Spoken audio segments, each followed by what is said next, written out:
Zap Crypto. Tous les jours, toute l'actu au même endroit. Bon visionnage! Et n'oublie pas de nous soutenir, abonne-toi et active la cloche pour ne pas manquer le prochain Zap Crypto. Hier, donc, Powell a décidé de ne pas augmenter les taux. Donc, c'est positif à court terme, mais ce n'est pas spécialement positif à long terme, parce que dans tous les cas, on va se manger cette augmentation de taux, on n'aura pas le choix. Et en plus, ils ont validé, on le savait déjà, ils répètent tout le temps la même chose, elle a servi un peu à rien, la réunion hier, hein, je vous le dis. Donc et comme Grégory Raymond l'a dit, son programme d'achat d'actifs s'arrêtera en mars comme prévu, donc ça, tout était prévu. Donc c'est pareil, encore une fois, on voit pas mal de confluences qui nous disent que avant cet été, ça va bouger, donc à voir dans quel sens. Au niveau Ishimoku, il y a du boulot, il y a du boulot avant qu'on trouve dans une unité de temps correcte un signe de force. Et là, ici, par exemple, ça serait une acceptation ou peut-être un croisement Tenkan Kijun au niveau d'Eli. Mais avant ça, il y a du boulot. Il y a du boulot. Donc, pas énormément d'urgence. La tendance est vraiment très clairement baissière. La chose positive, si je puis dire, qu'on a pu remarquer, c'est que le Bitcoin a moins retracé que le Nasdaq. Si vous regardez bien, le Bitcoin, depuis son bottom, il a retracé même pas à 61,8 encore, là où le Nasdaq, lui, est déjà revenu proche de ses bottoms. Donc retracement quasiment à 88,6. Donc le Bitcoin a moins retracé que le Nasdaq. Pourquoi ça? Parce que sur les contrats dérivés, on commence à avoir des fundings négatifs de partout, des ratios short qui sont à deux doigts de passer au-dessus du ratio long sur Binance. Sur Bybit, ça y est, c'est fait, le ratio short est au-dessus du ratio long, ça c'est l'information extrêmement importante. La dernière fois que ça s'était arrivé, c'était lors des précédents bottoms. Donc là, Bybit, ratio short au-dessus de long. Alors tout cet été, mois de juillet jusqu'à octobre, c'était le cas, donc c'était la phase justement de bottom du marché. Et ensuite, la dernière fois que c'est arrivé, c'était aussi en septembre 2020, et en décembre 2020, c'était avant les gros rallyes qu'on a connus. Retournons en Amérique maintenant avec une annonce nous provenant d'Intel, le célèbre fabricant de processeurs. La société a en effet récemment déclaré qu'il mettrait prochainement en vente des ASIC destinés au minage de Bitcoin et conçus pour être économes en énergie. Nous aurons plus de détails le 23 février, mais une chose est sûre, c'est que la seule chose que l'économie d'énergie sur ces modèles changera, c'est leur succès commercial.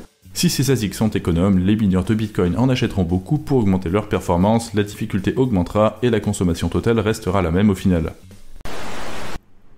En tout cas, sur S&P 500, c'est clair, la direction est a priori baissière, dans le meilleur des cas un range, et pour le Bitcoin, dans le meilleur des cas un range.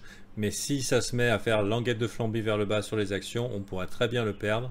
Et on pourrait aussi perdre les gros supports. Et telle est la question. Est-ce que ici, il n'y aurait pas des gens qui seraient tentés d'y aller gros sur support? Ça arrive. Ça arrive que sur le Bitcoin, il y a des gens qui appuient là où ça fait mal. Sinon, pour le max pain price, demain, c'est à 42 000. D'accord, donc vers 1h du mat, sauf erreur, c'est là que c'est détecté. C'est là où les contrats sont clôturés. Voilà, 42 000. Actuellement, on est à 36 000. C'est très loin quand même de ce max pain price actuellement. La sélection naturelle fait mal son travail. Et ici, on a un put option là qui va se mettre bien. Voilà, il y a un gros put ici, bim. Et on est sur les 36 000. Donc si on clôture sous les 40 000 ici, lui, il va se mettre bien. Ici, on a un gros whale qui apparaît, c'est le plus gros ordre ici, qui apparaît à 70 000 ou plus. Demain à minuit, enfin 1h du mat, donc demain 1h du mat ici. Je te conseille déjà de sortir dans ton jardin et essayer de ressentir l'énergie des arbres. Donc le dollar index qui a instauré un top depuis ce gros M, mais si, et ça on l'a déjà dit, si on regagne les 96.940, donc si on va plus haut que ça, et là on a deux doigts de le faire, bah ici ça aurait été simplement un bear trap, et un petit peu la même charte que le Bitcoin que je vous avais montré. Et pourquoi ici, en gros, on avait mis l'hypothèse que c'est un piège baissier, enfin l'information qui clochait, c'est que la smart money est quand même toujours exposée en long. Donc oui, là ici, il y a eu quelques petites phases de profit, mais rien de tel. On avait vu ensemble que tant que la smart money est bullish, il y a très peu de retournement de marché. Quand on voit des M sur le côte, c'est-à-dire que la smart money prend de plus en plus de profit qu'elle se barre, mais là, actuellement, c'est pas le cas. Donc la smart money est toujours majoritairement en longue ici sur le dollar index, donc elle s'attend probablement toujours à ce qu'on puisse aller plus haut. Et ça, justement, c'est ce qui peut un peu causer du tort aux actions, aux indices, mais surtout aux crypto-monnaies également, et donc causer des pressions baissières. On arrive dans une zone qui intéresse à l'achat, hein. Faut pas se leurrer. Si on veut vraiment voir un signal qui montrerait une inversion de tendance précoce, eh ben, ça serait plutôt de l'autre côté de cette trendline, et donc ça impliquerait aussi qu'il faille du temps, voire même pas mal de temps, et acheter un petit peu sur le tard. C'est-à-dire la cassure de cette trendline. Et pour l'instant, on n'y est pas. Donc pour l'instant, Ether sur une échelle daily et depuis plusieurs semaines est plus faible que le Bitcoin, hein, donc c'est pour ça que Ether rebondit moins et qu'Ether pourrait même dumper un peu plus parce qu'il perd de la valeur contre Bitcoin et Bitcoin perd de la valeur lui-même contre l'USD. Et pour l'instant ici, toujours aucun signe de bottom. Ethereum contre le dollar cette fois-ci, on a exactement comme le Bitcoin, on n'a pas déclenché la pattern de retournement et on pourrait, enfin la pattern de retournement haussière, ou rebond, plutôt la pattern de rebond haussière, et on pourrait avoir cette fois-ci une petite pattern de rebond baissière, donc revenir en fait tout simplement, venir chercher cette mèche ici pour instaurer des corps de chandelle et ensuite on verra si on est capable d'instaurer un bottom ou non. Et également, encore une fois, tout dépendra du marché américain. Est-ce que le marché américain va bien réagir ou non? Si le marché américain repasse dans une phase baissière, il y a de grandes chances que les cryptos peuvent suivre.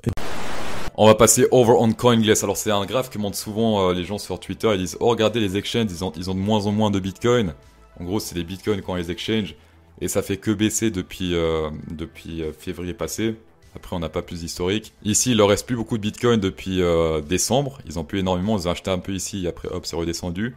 Et là, ils achètent plus trop avec le crash, d'accord? Ils ont du Bitcoin rabais 50%, ils achètent pas ici, comme on peut le voir. C'est très étrange. Est-ce qu'ils attendent que le prix descende encore plus pour acheter? Ou est-ce qu'ils sont au courant d'un événement qui risque de se produire d'ici peu? C'est une autre théorie. Bon, dans tous les cas, ici, ça me paraît logique. En avril, c'est là où ça a commencé à chuter, donc ils ont rechargé, ils ont acheté pour moins cher. Ici, avril, ils ont commencé à acheter. Et ici, à partir de juillet, ils ont commencé à revendre puisque le prix est remonté. Voilà, juillet ici, ils ont commencé à vendre et depuis, ils font que vendre en fait. Ils ont acheté un peu sur ce dip et après, plus d'achat, on dirait. Ça fait que descendre. Et pour l'instant, c'est sur un point mort. Là, actuellement, les exchanges ne sont pas convaincus pour acheter du Bitcoin à moins 50%. Connu depuis au moins 2009, ce groupe s'était autrefois amusé à pirater des banques asiatiques ou américaines et harceler le gouvernement sud-coréen, mais ils se sont tournés vers la crypto-monnaie aux alentours de 2017. Personne n'est 100% sûr de leur origine, mais au fil des ans, plusieurs liens ont été trouvés entre eux et la Corée du Nord, comme des adresses IP ou les déclarations de certaines personnes ayant fui la Corée du Nord. Il est donc fort probable qu'il soit sponsorisé par Kim Jong-un ou alors qu'il fasse directement partie de l'armée nord-coréenne. Pour résumer, on peut donc dire que la Corée du Nord a piqué 400 millions de dollars en 2021 pour un total de presque 1500 millions de dollars volés depuis 2017 sur les réseaux crypto.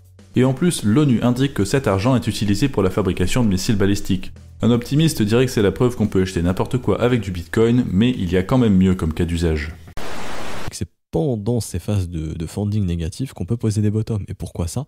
Parce que des whales ici ont plutôt de l'intérêt à commencer à clôturer leurs shorts, en tout cas à prendre profit sur leurs shorts si elles en ont encore, parce qu'actuellement elles payent du financement. Faut savoir que quand le funding est négatif, c'est les shorts qui payent des frais, et quand le funding est positif, c'est les longs qui payent des frais justement. Donc actuellement, les whales ont même plutôt intérêt à construire des longs puisqu'elles sont payées pour le faire, dans le sens où si les fundings sont négatifs, le taux de financement va dans votre poche. Quand le funding est négatif, que vous êtes long, le taux de financement va dans votre poche. Donc voilà, ça vaut peut-être le coup pour des whales de prendre profit ici, de construire des longs doucement. Et ce funding négatif ici pourrait témoigner d'une pression vendeuse beaucoup plus importante sur le dérivé que sur le spot. Donc voilà, généralement les fundings négatifs sont annonciateurs de bonnes nouvelles, on va dire, pour les prochains jours et prochaines semaines. Et on sait aujourd'hui, si on fait une cote mal taillée, qu'on estime qu'une machine en moyenne fait 50 TH, on peut estimer qu'il y a à peu près 4 millions de machines qui sont en fonctionnement aujourd'hui. Mais géré par combien de mineurs, c'est pas évident. Peut-être un millier. Je dirais entre 800 et 1200 mineurs peut-être. De professionnels. De professionnels, des gens qui ont des fermes qui font plus d'un mégawatt. Et... Bonsoir tout le monde. Je vais clarifier mes propos dans ce qui m'est arrivé dans cette vidéo. Déjà pour que ce soit fait au moins une fois. Et ensuite pour ne pas revenir dessus encore et encore. Pour pouvoir mettre un pied devant l'autre, je pense qu'il faut très vite passer à autre chose. À la base, ça vient d'une erreur d'attention quand même. J'étais chez moi, à mon domicile, du moins à l'endroit où je me suis domicilié parce que je suis positif Covid, mais j'ai pas de symptômes. Mais du coup, j'étais chez moi.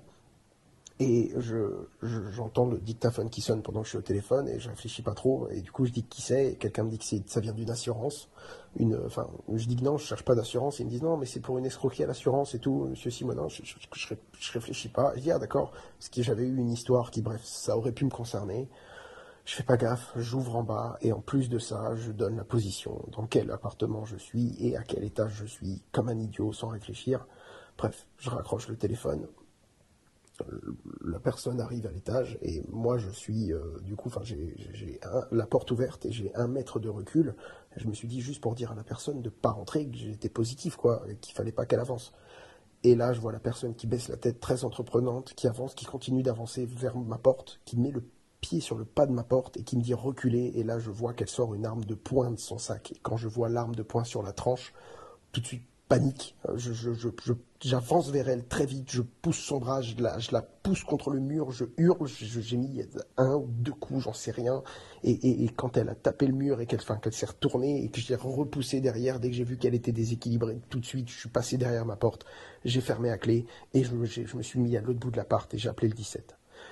Si j'ai communiqué ce soir, c'est surtout déjà pour le sortir de ma tête, pour le poser, mais en réalité c'est pour dire que non, l'argent n'est pas disponible comme ça. Il y a des processus de sécurité qui font qu'on a besoin de tierces personnes et qu'on a besoin d'un long process pour libérer de l'argent. Et évidemment, ça fait plusieurs années que j'ai plus d'argent sur moi et d'argent à mon domicile pour ce genre de raisons.